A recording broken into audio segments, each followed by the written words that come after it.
ya, kemarin estimasi pendugaan itu juga mean, rata-rata, proporsi sama varians ya. Varian satu populasi, yang varian dua populasi sepertinya enggak kemarin. Misal seperti ini, apakah benar 50% lebih konsumen lebih menyukai misalnya keripik nanas dibanding keripik merek lain. Nah ini kan kita harus uji ya. Apakah benar rata-rata berat bersih dari keripik adalah 100 gram. Jadi ini pernyataan-pernyataan yang perlu dibuktikan gitu ya, maka perlu diuji, kita ambil sampel biasanya gitu. Nah, uji hipotesis ada suatu usaha menguji parameter. Parameter di sini ada 3 ya, rata-rata, proporsi, dan varians. Ini tadi berarti proporsi ya. Kalau persen berarti menguji proporsi. Kalau ini berarti menguji rata-rata. Kalau varian nggak ada contohnya ya. Jadi contoh ini hanya baru 2, yaitu proporsi sama rata-rata.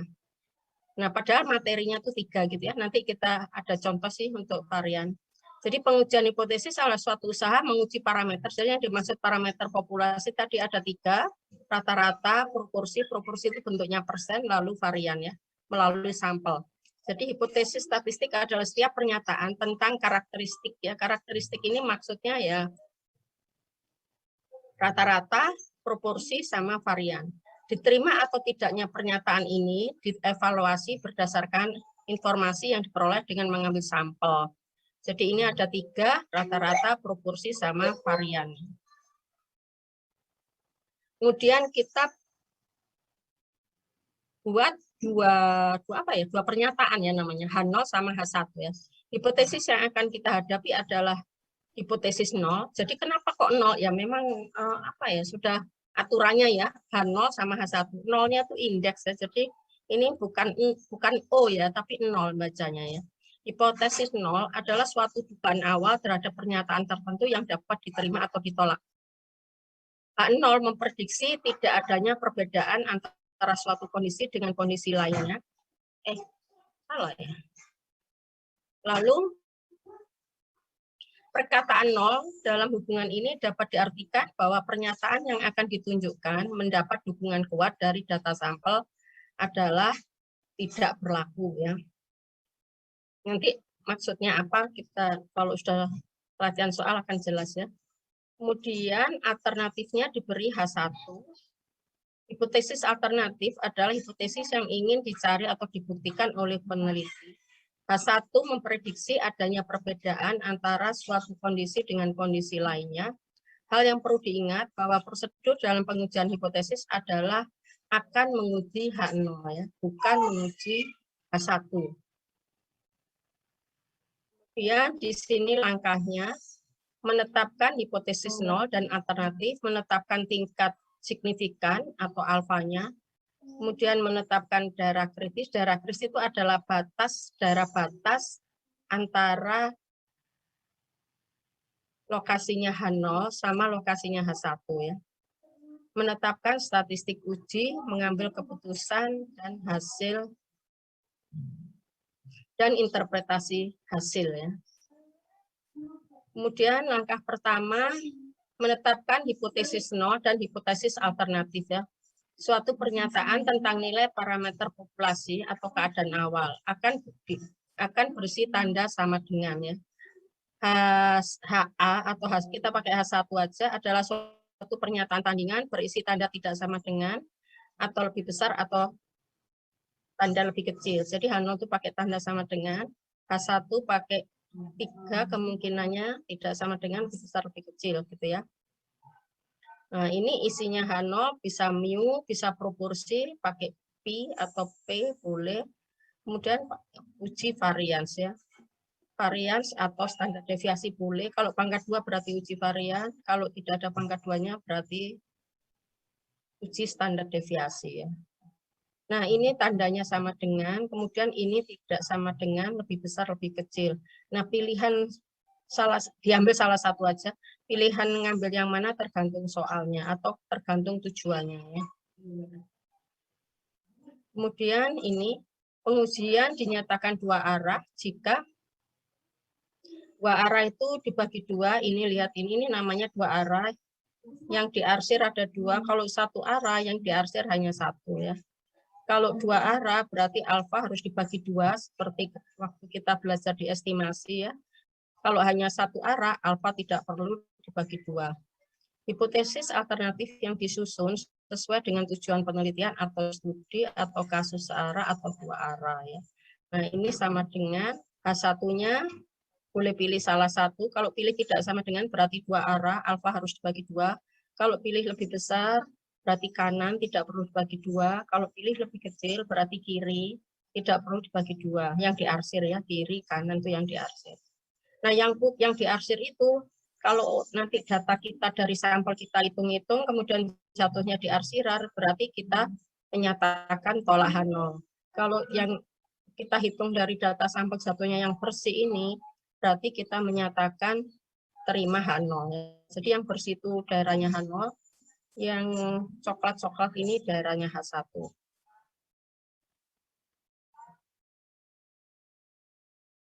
Contoh, suatu obat baru sakit flu akan dicobakan. Diharapkan obat baru akan lebih baik dari obat paten yang selama ini dipakai. Maka hipotesisnya obat baru sama dengan obat paten ya. Apakah obat baru lebih baik dari obat paten? Bagaimana merumuskan hipotesisnya? Jika ditinjau dari hari sembuhnya, ditinjau dari jumlah atau persentase orang yang sembuh dari sakit, kemudian ada keraguan atau ketidakpasti dari obat tersebut. Ini contohnya nanti akan ada ketemu soal seperti ini gitu maksudnya. Kemudian langkah kedua, langkah pertamanya apa? Langkah pertamanya ini menyusun ini ya, H0 H1-nya. Langkah kedua menetapkan tingkat signifikansi ya atau alfa adalah peluang penolakan H0 ketika hipotesis tersebut adalah benar. Jadi kalau misalnya alfa 5% berarti peluang menolak H0, padahal H0 itu adalah benar. Itu berarti 5% ya. Disebut juga dengan tingkat risiko atau kesalahan tipe 1. Biasanya bernilai 5% atau 1% ya. Jadi antara. Nah ini kondisinya H0. Nah ini keputusan peneliti. Kondisi H0 itu maksudnya kondisi populasinya ya. Misalnya kemudian keputusan peneliti H0 ditolak. Berarti peneliti melakukan kesalahan tipe 1. Nah ini yang kita kerjakan ya, alfa. Makanya kita pakai alfa karena diasumsikan H0 itu apa? Benar. Kemudian kondisinya misalnya di sini H0 salah, putusan peneliti H0 ditolak, maka keputusannya benar, salah, ditolak, berarti benar. Nah itu 1 min beta. Kemudian H0 benar, H1 diterima, berarti benar ya. 1 min alfa selang kepercayaan. Nah ini yang biasanya kita pakai ini. H0 benar, H1 diterima itu berarti kita pakai 1 min alfa ya. Jadi kalau di jumlah ke bawah ini 1 ya. 1 min alfa, 1 min alfa. Kita biasanya kan di sini kemarin ya estimasi itu mengasumsikan H0 benar, H0 diterima. Kemudian yang ini adalah H0 salah, H0 diterima. Salah diterima berarti kesalahan tipe 2. Nah, misal gini ya, saya kasih contoh. Seseorang itu dinyatakan korupsi. Nah, itu kan pernyataan ya. Bapak A korupsi. Maka H0-nya itu tidak boleh Bapak A korupsi. Hipotesis nolnya Bapak A bukan korupsi gitu ya. Jadi diasumsikan Bapak A itu tetap selama belum ada bukti-bukti ya. Jadi pengujian hipotesis itu seperti semacam suasana pengadilan gitu ya, apa suasana apa ya. Jadi hakim sama jaksa gitu ya. Jadi misalnya gini, semua orang mengatakan Bapak A korupsi. Tapi itu kan baru pernyataan belum dibuktikan di pengadilan gitu maksudnya ya. Nah, pengadilan nanti akan membuktikan berdasarkan apa? Bukti-bukti. Nah, bukti-bukti itu di statistik namanya sampel ya. Bapak A korupsi itu namanya H1 ya. H0-nya Bapak A bukan korupsi. H1 Bapak A korupsi. Jadi antara H0 H1 itu negasinya ya. Misalnya Anda mengasumsikan Bu Pingit cantik, misalnya gitu ya. Maka H0-nya Bu Pingit cantik, H1 Bu Pingit tidak cantik. Jadi nggak boleh ngomong jelek gitu maksud saya. Jadi nggak boleh ngomong H0 Bu Pingit cantik, H1 Bu Pingit jelek. Kan gitu ya maksudnya. Kemudian misalnya Anda merasa Sungai Surabaya atau Kali Surabaya itu kok bau, kemudian kalau disentuh itu gatel, kemudian warnanya sudah keruh. Nah, berarti H0 Anda, hipotesis ya, kalau Anda mengatakan hipotesis itu biasanya H1 ya. Kalau Anda mengatakan Kali Surabaya tercemar itu H1. H0-nya apa? Kali Surabaya belum tercemar gitu ya. Jadi H0 itu supaya nggak kebalik. Jadi tidak boleh H0 itu Kali Surabaya tercemar, H1 Kali Surabaya tidak tercemar. Terbalik berarti ya. H0-nya harus Kali Surabaya belum tercemar. Karena Anda belum membuktikan, itu kan baru dugaan berdasarkan indera ya, bukan data. Jadi kita harus speak by data untuk menyimpulkan. Tidak boleh pakai perasaan, tidak boleh pakai asumsi orang, tidak boleh menggunakan opini. Nah, istilah opini ini yang penting ya. Jadi tidak boleh menggunakan opini. Jadi semuanya harus by data memutuskan. Jadi tadi pada saat Anda mengatakan Kali Surabaya tercemar itu Anda masih beropini ya. Menggunakan kesimpulan dengan panca indera, bukan dengan angka, bukan data. Jadi disentuh itu gatel, dilihat warnanya keruh, dicium warnanya, dicium baunya nggak enak. Nah itu tetap kita asumsinya H0-nya Kali Surabaya belum tercemar, H1 Kali Surabaya tercemar. Misalnya lagi, Anda kos, kemudian sering kehilangan barang. Lalu karena sekamar misalnya berdua, Anda merasa ini yang mencuri jangan-jangan teman sekamar misalnya. Nah, itu kan dugaan ya, perlu ada pengujian hipotesis. Betul nggak ini pencurinya teman? H0-nya apa? Teman jujur. H1 apa?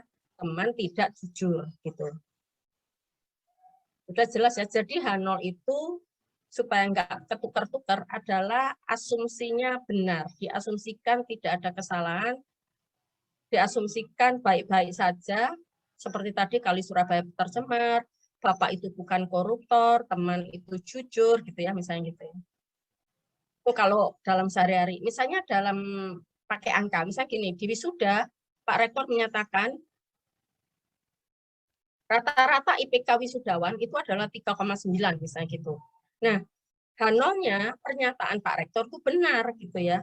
Meskipun kita berpikir, masa sih wisudawannya rata-rata 3,9, nggak mungkin kan gitu ya. Nah, tapi tetap kita tidak boleh menyatakan di H0-nya ini pernyataan Pak Rektor salah atau IPK-nya tetap kita mengatakan IPK wisudawan 3,9.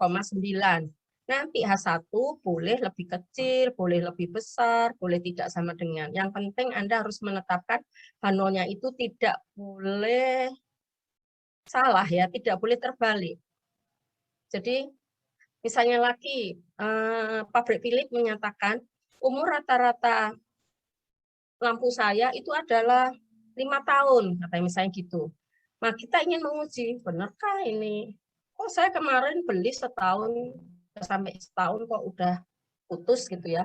Nah, berarti H0-nya apa? Tetap rata-ratanya 5 tahun ya. Kita tidak boleh menjas ya atau menuduh seseorang itu nggak benar gitu asumsinya. Jadi H0-nya ini penting ya. Jadi H0 itu tetap untuk segala hal yang baik-baik, intinya gitu aja ya. Oke, sudah jelas? Oke, saya lanjut. Ada 2 tipe kesalahan dalam pengujian, yaitu tadi alfa sama beta, kalau lihat di sini ya. Jadi ada 2, yaitu H0 benar. Jadi sebetulnya pernyataan Pak Rektor itu misalnya tadi benar, tapi karena sampelnya Anda kebetulan ngambil anak-anak yang nggak terlalu pintar, misalnya kebetulan aja namanya sampel ya. Kemudian Anda mengatakan, oh pernyataan Pak Rektor itu salah. Wisudawan itu IP-nya nggak 3,9 tapi 3,7. Terus Anda mengatakan H0 ditolak, artinya pernyataan Pak Rektor salah. Padahal aslinya itu benar, berarti Anda melakukan kesalahan tipe 1 gitu maksudnya ya di sini. Nah, kita nanti yang dipakai yang kesalahan tipe 1. Kalau kesalahan tipe 2 beta itu H0 itu salah, jadi pernyataan Pak Rektor itu aslinya salah, bukan 3,9, tapi Anda menyatakan benar gitu ya. Nah, itu berarti Anda melakukan kesalahan tipe 2, padahal pernyataan Pak Rektor itu salah. Berarti ada 2 kan tadi ya, alfa sama beta.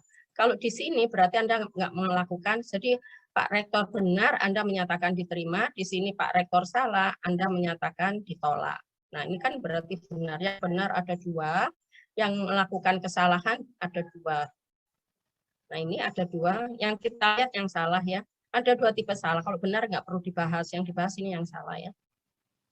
Kesalahan tipe 1 yaitu menolak H0, padahal H0 benar ya. Seperti tadi, kita menyatakan pernyataan Pak itu salah, padahal pernyataan Pak Rektor itu benar. Menolak hal yang sebenarnya benar ya. Nah, ini berarti kita disebut dengan alfa, yaitu peluang melakukan kesalahan tipe 1. Kesalahan tipe 1 itu apa? Yaitu kesalahan angkanya dalam bentuk peluang ya. Berarti antara 0 sampai 1 ya. Peluang menolak H0 padahal H0 itu benar. Nah, kesalahan tipe 2 yaitu menerima H0 padahal H0 salah. Menerima hal yang sebenarnya salah. Seperti tadi ya, pernyataan Pak Rektor itu sebetulnya salah. Wisudawan bukan 3,9, tapi Anda menerima atau menyatakan benar ya. Jadi peluang menerima H0 padahal H0 salah. Berikutnya, langkah ketiga, itu tadi menentukan alfa sama beta ya. Menetapkan darah kritis atau darah penolakan H0. Darah kritis ditentukan berdasarkan pada parameter yang akan diuji, distribusi sampling yang digunakan. Jadi kita bisa pakai Z, pakai T, pakai chi-square. Z itu untuk rata-rata sama proporsi, T itu hanya untuk rata-rata, chi-square itu untuk varians ya. Kemudian kondisi H1 sehingga akan diperoleh nilai tabel yang sesuai. Kemudian darah penolakan adalah daerah di mana hipotesis akan ditolak. Nah, ini langkah 3, menetapkan darah kritis atau darah penolakan. Kalau baca ini belum ada contoh soalnya, Anda pusing ya. Nanti atau saya baca sepintas ya, darah kritis itu kalau uji rata-rata, kalau ini uji proporsi, sampel berukuran besar dan sigma diketahui. H1 tidak sama dengan berarti pakai Z. Kalau lebih besar juga pakai Z, lebih kecil pakai Z. Ini darah kritisnya ya. Sampel berukuran kecil dan sigma tidak diketahui ya. Ukuran kecil itu N kurang dari 30. Sigma itu punya populasi ya, tidak diketahui. Tapi yang diketahui S kuadratnya ya. Nah, itu pakai T, kalau tidak sama dengan, ini dibagi 2, kalau lebih besar juga pakai T, tidak perlu dibagi 2, kalau lebih kecil pakai T, tidak perlu dibagi 2. Kalau uji proporsi, menggunakan Z semua, tidak ada uji proporsi yang menggunakan T, gitu ya. Nah, ini penjelasannya, ini adalah batas kritisnya. Kemudian langkah keempat, menetapkan statistik uji. Statistik uji ditentukan berdasarkan pada parameter yang akan diuji, distribusi sampling yang digunakan, perhitungan statistik uji berdasarkan pada data sampel yang diperoleh. Kemudian langkah keempat, menetapkan statistik uji. Statistik uji itu rumusnya ya, kalau sampel berukuran besar pakai ini X bar dikurangi mu 0, sigma dibagi, ini rumusnya sama, cuman ini S, ini sigma gitu aja ya. Jadi kalau datanya itu S berarti pakai T. Kalau datanya itu S tapi N-nya besar pakai Z tetap ya. Jadi ini boleh diganti S ya, asal N-nya besar sekali. Kalau uji proporsi pakai rumus Z, ini rumusnya sudah ada. Langkah kelima, mengambil keputusan jika nilai Z atau T ada di darah penolakan, maka H0 ditolak, sehingga H1 diterima. Jika nilai Z atau T tidak berada pada darah penolakan, maka H0 tidak ditolak. Jadi keputusan adalah membandingkan statistik uji dengan darah kritis atau darah penolakan. Nah, ini pengujian rata-rata pakai mu ya, bukan pakai X bar. 0 ini angka ya, di sini nanti bisa 10, bisa 100, ya kayak tadi IP 3,19 ya, dan seterusnya ya. Jadi ini diketahui dari soal. Nah, ini dari soal. Kemudian ini tidak sama dengan, ini boleh ABC itu pilih salah satu ya, boleh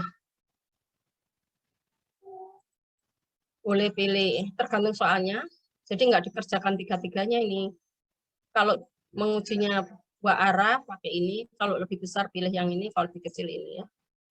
Lalu statistik ujinya pakai rumus ini, jika varian diketahui, pakai rumus ini ada S juga ya.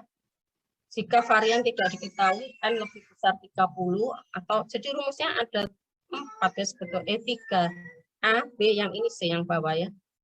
Jadi Z itu ada 2, bisa pakai sigma, bisa pakai S. Ya. Pada saat pakai S, rumusnya persis sama dengan ini, hanya bedanya kalau N-nya besar berarti pakai Z. Kalau N-nya besar itu batasnya 30 ya. Kecil itu kurang dari 30. Rumus S-nya ini kita sudah tahu XI kurang X bar pangkat 2 dibagi N-1 rata-rata ini. Statistik uji jika varian populasi tidak diketahui dan kurang dari pakai ini. Kemudian ini gambar darah kritisnya tadi ya. H0 diterima jika hitungan kita tadi yang pakai rumus, Z hitung ini yang rumus ya. Tadi itu yang ada 3 rumusnya. Kalau rumus kita itu jatuhnya di kiri atau kanan, di darah bersih di sini, kalau rumus kita jatuhnya H0 diterima jika rumus kita itu jatuhnya di antara ini sampai ini. H0 ditolak jika ini lebih besar di kanan atau lebih kecil di kiri. Itu untuk ini ya, tidak sama dengan harus dibagi 2. Gambarnya dibagi 2 yang di RC. Kalau lebih besar, satunya yang kanan, H0 diterima jika jatuhnya di sini, H0 ditolak jika jatuhnya di sini. Kalau